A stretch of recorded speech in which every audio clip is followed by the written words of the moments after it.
Hello, my dear lovely students. This is your English teacher, Zina Afrin. Today, I am going to read out the lesson The Necklace. Part 1. Listen to the lesson and read it out. Page number 24.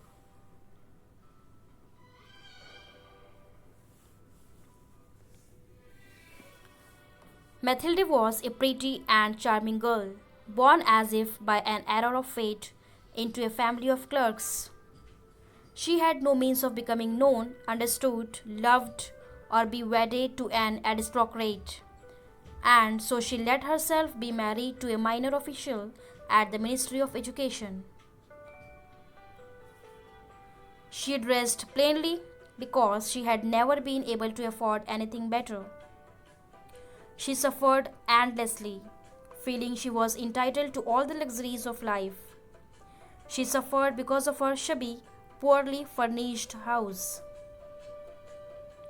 All these things that another woman of her class would not even have noticed tormented her and made her resentful. She dreamed of a grand palatial mansion with vast rooms and inviting smaller rooms, perfumed for afternoon chats with close friends. Yet she had no rich dresses, no jewels, nothing. And these were the only things she loved. She wanted so much to charm, to be invived, to be sought after. She had a rich friend, a former schoolmate at the convent, whom she avoided visiting because afterwards she would weep with regret, despair, and misery. One evening, her husband came home with an air of triumph, holding a large envelope in his hand. Look, he said, here is something for you.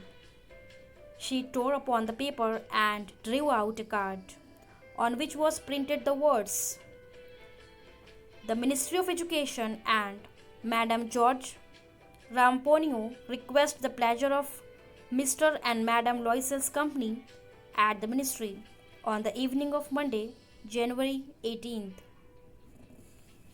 Instead of being delighted, as her husband had hoped, she threw the invitation on the table resentfully and muttered,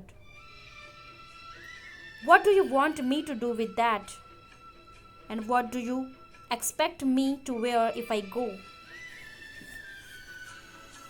He had not thought of that. He stammered. Why? The dress you go to the theatre in, it seems very nice to you.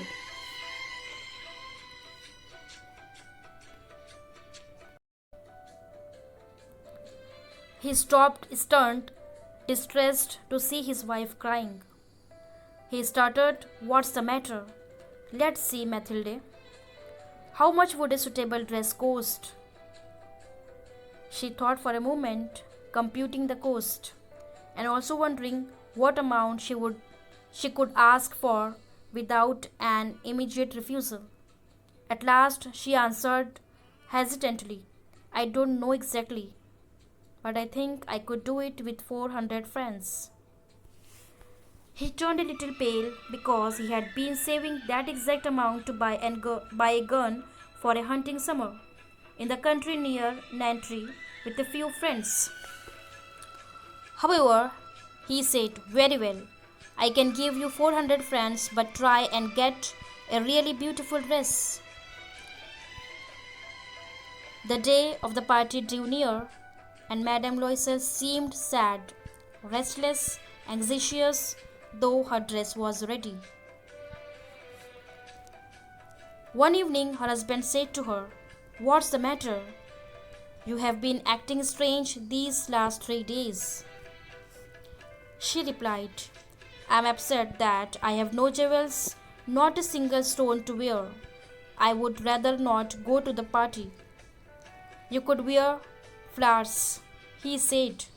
They are very fashionable at this time of year. She was not convinced. The next day, She went to her friend's house and told her of her distress.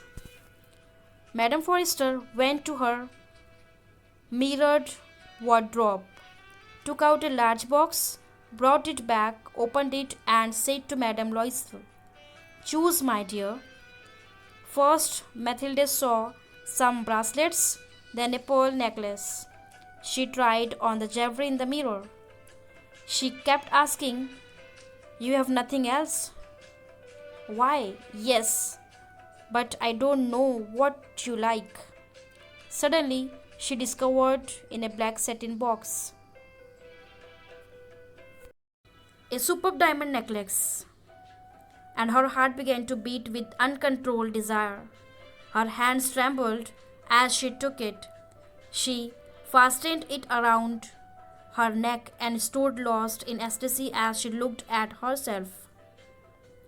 Then she asked anxiously, hesitating, "Would you lend me this? Just this?" "Why, yes, of course." She threw her arms around her friend's neck rapturously, then fled with her treasure. The day of the party arrived. Madame Loisel was a success. She was prettier than all the other women, elegant, gracious, smiling, and full of joy.